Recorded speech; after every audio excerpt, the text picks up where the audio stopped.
తాకట్లో ఉన్న మీ బంగారాన్ని విడిపించి ఆ రోజు ఆన్లైన్ రేటుకి కొంటాం. Sharma gold company. నమస్కారం, వెల్కమ్ టు సుమన్ టీవీ. నేను గీతాంజలి. సెప్టెంబర్ 7వ తారీఖున చంద్రగ్రహణం ఏర్పడబోతోంది. ఈ గ్రహణ ప్రభావం ద్వాదశ రాశుల వారిపైన బాగా ఉంటుందని చెప్తారు. అయితే మరీ ముఖ్యంగా కొన్ని రాశులు, అంటే ఒక 4 రాశుల వారికి అసలు బాలేదు అని చెప్తున్నారు. అంటే ఈ గ్రహణ ప్రభావం వారిపైన ఖచ్చితంగా ఉంటుంది. వారు కొన్ని హోమాలు కావచ్చు, కొన్ని పూజలు చేసుకుంటే మంచిది అని అంటారు. అవి ఎటువంటి హోమాలు, అసలు ఆ 4 రాశుల వారు ఎవరు, ఎలాంటి ప్రభావం వాళ్ళు ఎదుర్కొంటారు తెలుసుకుందాం. వివరించేందుకు ప్రస్తుతం మనతో పాటు ఉన్నారు ప్రముఖ జ్యోతిష్యులు, శ్రీచక్ర పీఠం వ్యవస్థాపకులు బ్రహ్మశ్రీ ప్రదీప్ జోషి గురువు గారు. వారితో మాట్లాడదాం. గురుగారు నమస్కారం అండి. శ్రీమాత్రే నమః. అయితే ఖచ్చితంగా అందరు ఎదురు చూసేది రాశుల గురించి. ఎందుకంటే మీరు చెప్పినప్పుడు చాలా మంది మా జీవితంలో ఇది జరిగాయని కామెంట్ రూపంలో కూడా చెప్తూ ఉంటారు. మరి ఈ గ్రహణం ఏ ఏ రాశుల వారిపైన ఎలాంటి ప్రభావం చూపిస్తుందండి? ఈ చంద్రగ్రహణము ప్రధానంగా సెప్టెంబర్ 7వ తారీఖు పౌర్ణమి, భాద్రపద పౌర్ణమి రాత్రి, అంటే మన భారతీయ కాలమాన ప్రకారం రాత్రి 9:23 ప్రారంభమవుతుంది. దానికి 23 నిమిషాలకు ప్రారంభమై ఆల్మోస్ట్ మధ్యరాత్రి 2 గంటలకి గ్రహణ విమోచనం అనేది ఉంటుంది. 11:40 నుంచి ఒక 5-10 నిమిషాల వరకు ఉన్మీలన కాలం, మధ్యకాలం. ఇది లాంగెస్ట్ చంద్రగ్రహణం, 3.5 గంటలు ఉండేటువంటి చంద్రగ్రహణం. అందులోపల పూర్ణ ఉన్మీలన కాలం వచ్చేసి ఈసారి 8 నిమిషాల వరకు ఉన్మీలన కాలం ఉంది. అంత సమయం అయితే చాలా అరుదు, ఎక్కువగా ఉంటుంది. సో ఉన్మీలన కాలం ఎక్కువగా ఉంది కాబట్టి ఇది చాలా పెద్ద చంద్రగ్రహణం. దీన్ని సద్వినియోగం చేసుకోవాలి. ఈ గ్రహణములో ఎవరైతే గనక జపము, తపము, ధ్యానము, హోమము ఎవరైతే చేసుకుంటారో వాళ్ళ జీవితములో అసలు తొలగిపోలేనటువంటి కర్మఫలము లత్త ఏదైతుందో అది మొత్తం పోతుంది.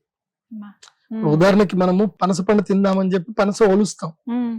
పనస ఒలిచేటప్పుడు ఏం చేస్తాం? నూనె పెట్టుకుని ఒలుస్తాం. నువ్వు నూనె పెట్టుకోకుండా పనస ఒలిచావు అనుకో, అది గమ్ అట్లాగే ఉంటుంది.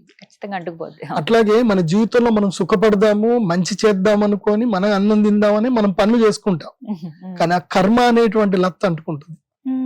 ఆ కర్మ అనే లత్త అంటుకుంటే ఏం చేయాలంటే నూనె పెట్టి దాన్ని ఇలా అని చెప్పి తర్వాత సబ్బు పెట్టి కడుక్కోవాలి. సో నూనె, సబ్బు అనేటివి మనకి ఎలిమెంట్స్ క్లీన్ చేసుకోవడానికి. ఇది ఆ జిగురు, దాన్ని ఏమంటారు అంటే లత్త అంటారు. కర్మ ఫలాన్ని కూడా ఏమంటారు అంటే లత్త అంటారు. అంటే చెడు కర్మ ఫలితాన్ని లత్త తొలగించుకోవాలి అని అంటే మన జీవితంలో ఒక మార్పు రావాలి. ఇక నా జీవితం ఇంతేనారా బాబు, ఇంకా మారదా అని అనుకునే వాళ్లకు గ్రహణము ఒక వరప్రదం. ఎందుకోసం అంటే ఆల్రెడీ చాలాసార్లు చెప్పాను, గ్రహణ సమయము దేవతలకి గడ్డు కాలము, రాక్షసులకి అనుకూల కాలం. ఆ సమయంలో మానవుడే దేవుడు అవుతాడు, దేవతలు మనుష్య స్వరూపులైపోతారు, దేవతలు శక్తి విహీనులు అవుతారు. ఆ సమయంలో గనక మనం దేవతలకు గనక హవిస్సు మూలకంగా శక్తిని మనం ఇవ్వగలిగితే ఆ 3.5 గంటలు, 1 నిమిషము ఈక్వల్ టు ద ఒక 1 మంత్ అనుకోండి. మీరు అక్కడ ఒక్కొక్క నిమిషం ఒక్కొక్క స్వాకారం ఇచ్చిన ఆ ఒక్క స్వాకారం మిమ్మల్ని ఒక 1 నెల రోజులు కాపాడుతుంది. సో మీరు 1000 స్వాకారాలు ఇస్తే 1000 నెలలు.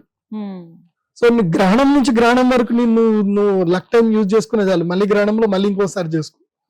సో నీకు ఒక 1 ఇయర్ ప్రొటెక్ట్ చేసినా చాలు, దేవత లక్ ఇచ్చినా చాలు.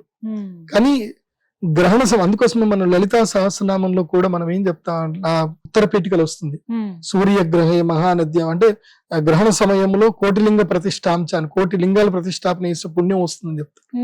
అట్లాగే గణపతి అథర్వశీర్షుని కూడా ఏం చెప్తారు, సూర్యగ్రహే మహానద్యాం ప్రతిమా సన్నిధౌవా జప్త్వా సిద్ధమంత్రో భవతి అని చెప్పేసి అంటారు. అంటే గ్రహణ సమయంలో మనం ఏదైనా ఒక శక్తిని మనం ఉపాసన చేస్తే ఆ శక్తి వల్ల మనం శక్తివంతులం అవుతాం. అది చాలా మందికి తెలియదు. ఇది ట్రెండ్ కూడా సెట్ చేసింది నేనే.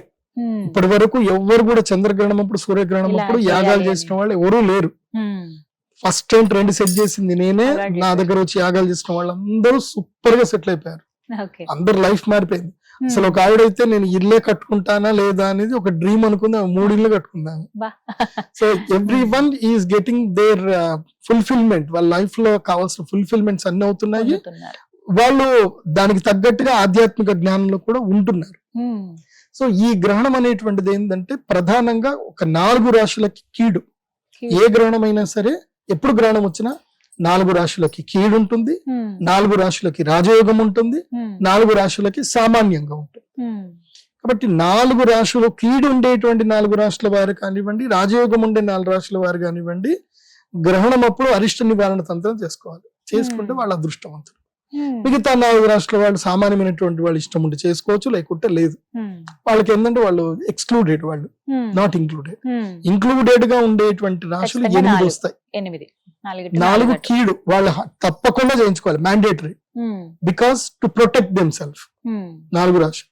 ఇంకో 4 రాష్ట్రాలు ఏదైతే ఉంటుందో టు గెయిన్ ద ఆపర్చునిటీ, అది ఆపర్చునిటీని గెయిన్ చేసుకోవడానికి. ఈ కీడు ఉన్నటువంటి వాళ్ళ ఆపర్చునిటీ గెయిన్ చేసుకోవడానికి ఉండదు. వాళ్ళు ఏంది ప్రొటెక్షన్ చేసుకోవడానికి కావాలి, ప్రొటెక్షన్. ఇంకోళ్ళు ఏంటంటే గెయిన్ చేసుకోవడానికి. సో ఒకళ్ళకి పూర్తిగా అదృష్ట సిద్ధి ఉంటుంది, 4 రక్షణ సిద్ధి ఉంటుంది. మిగతా 4 రాష్ట్రాలకి ఏంటంటే వాళ్ళు రక్షణ పొందొచ్చు, అదృష్టము పొందొచ్చు, రెండిటికి వాళ్ళు అర్హులే. మరి ఎవరు వారు? సో అందులోపల ప్రధానంగా ఈ యొక్క గ్రహణము కుంభరాశిలో ఏర్పడుతుంది కాబట్టి చంద్రగ్రహణము, కుంభరాశి వారు అందులోపల ప్రధానంగా ధనిష్టా నక్షత్రానికి సంబంధించి 3, 4, అదే విధంగా శతభిషము యొక్క 4 పాదాలు, పూర్వభాద్రపద నక్షత్రం యొక్క 3 పాదాలు, ఈ వీటికి సంబంధించినటువంటి వారు ఈ గ్రహణ సమయములో గ్రహణము చూడకూడదు. వీళ్ళు అస్సలు గ్రహణం చూడకూడదు. ఊరికే టీవీలో చూస్తాను, డైరెక్ట్ చూస్తే ఏమవుతుందో అంటున్నారు కదా, టీవీలో చూస్తాను, ఇదేది పెట్టుకోవద్దు. వీళ్ళు గ్రహణం చూడకూడదు. చూస్తే వీళ్ళకి అరిష్టం, మంచిది కాదు. ప్రధానంగా ఈ శతభిష పూర్వ భాద్రపద నక్షత్ర జాతకుల మీదనే ఈ గ్రహణం ఏర్పడుతుంది కాబట్టి వాళ్ళు తప్పకుండా పరిహార పూజలు చేయించుకోవాలి, గ్రహణ స్నానం చేయాలి, ఉపవాస దీక్షలు ఉండాలి, అన్ని పద్ధతులు పాటించాలి. ఇది వయసు బాగా ఉండి ఆరోగ్యంగా ఉంటే. ఆరోగ్యంగా లేకపోతే దాన్ని నేనేం చేయలేను. కాకపోతే సిద్ధి చేయాలి, ఉపాసన చేయాలి. ఆ ఉపాసన చేయటం వల్ల వాళ్ళకి శరీరంలో ఉన్న రుగ్మతలు పోతాయి, యోగ సిద్ధి కలుగుతుంది. రెండవది ఏంటి, మనం ఎప్పుడైనా సరే గ్రహణం ఎప్పుడైతే సంభవిస్తుందో ఆ గ్రహణము ఏ రాశి వారికి ఏ ప్లేస్ లో వస్తుందని చూడాలి. నా రాశి నుంచి గ్రహణం ఏ స్థానంలో వస్తుంది అనేదాన్ని చూడాలి. మీన రాశి వారికి గ్రహణం ఎప్పుడు ఏ స్థానంలో జరుగుతుంది అంటే 12వ స్థానంలో జరుగుతుంది. సో గ్రహణము మీన రాశి వారికి 12వ స్థానంలో జరుగుతుంది కాబట్టి మీన రాశి వారికి ఇది అరిష్టము. ఈ మీన రాశి వారి పరిస్థితి ఏమిటంటే గనక ఇది రొట్టె పెనం మీద నుంచి పొయ్యిలో పడ్డట్టు ఉంటుంది. ఎందుకోసం అంటే ఆల్రెడీ ఏలినాటి శని ఉంది. ఏలినాటి శని ఉండి వాళ్ళకి 12వ స్థానములో రాహు ఉండి ఉన్నదంతా తినేస్తా ఉంటాడు, లాగేస్తా ఉంటాడు. ఏలినాటి శని నెత్తి మీద ఉండి కోపం తెప్పిస్తాడు, క్రోధం తెప్పిస్తాడు. అస్సలు వాళ్ళు ఒక లెక్కలో ఉండరు అనమాట, ఇరిటేషన్ లో ఉంటారు. దానికి తోడు ఇప్పుడు ఒకటి గ్రహణం, పుండు మీద కారం జల్లినట్టు ఈ గ్రహణ బాధ. దీనితో ఏంటంటే డబ్బులు మొత్తం నష్టపోతారు, ఉన్న వస్తువులు పోతాయి.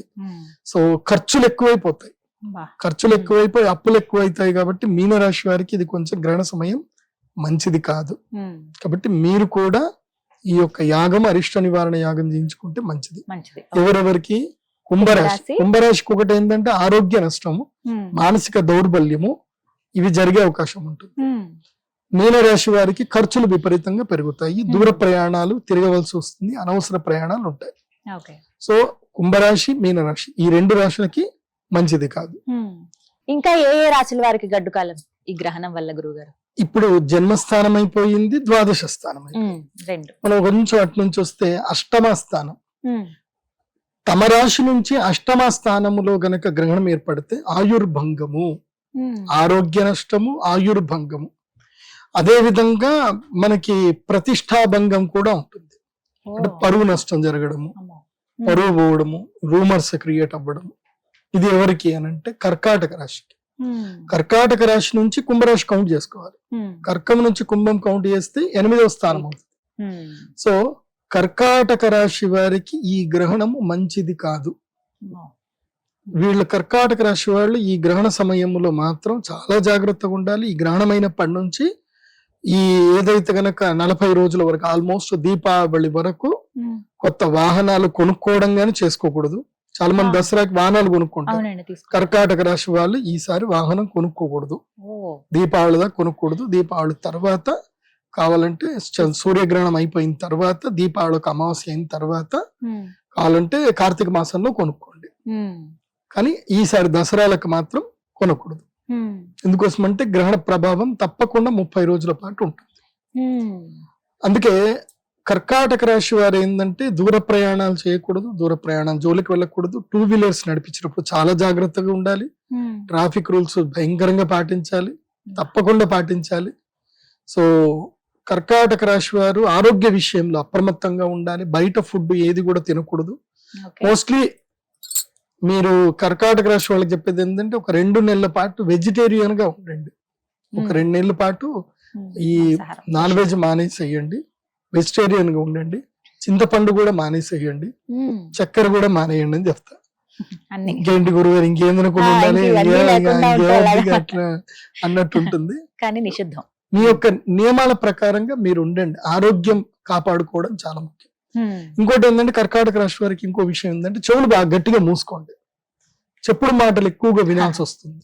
చెప్పుడు మాటలతోటి జీవితం పాడు చేసుకుంటారు. అష్టమ స్థానం అంటే ఆయుష్ స్థానం. ఇప్పుడు మనం మంచిగానే ఉంటాం, మనకి ఏం జరిగింది ఉండదు, మనం ఏం తప్పు కూడా చేసి ఉన్నాం, కాకపోతే రూమర్స్ క్రియేట్ చేస్తారు. రూమర్స్ క్రియేట్ చేసి మన మీద లేనిపోని అభాండాలు చెప్పి మనల్ని ఇబ్బంది పెడతారు. సో ప్రతిష్టాభంగం కూడా జరుగుతుంది.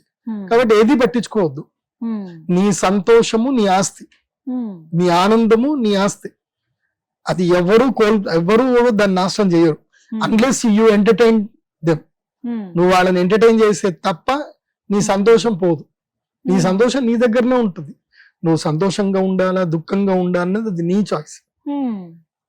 వాళ్ళు మనిషి అనే ప్రతి ఒక్కడు ఏంటంటే నేను దుఃఖపెట్టడానికే ట్రై చేస్తాడు, సూటిపోటి మాటలు చెప్పడానికే ట్రై చేస్తాడు.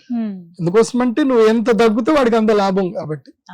కాబట్టి నువ్వు వినడం తక్కువ చేసుకోవాలి. కర్కాటక రాశి వారు చెవులు మూసుకోవాలి, చెప్పుడు మాటలు వినకూడదు.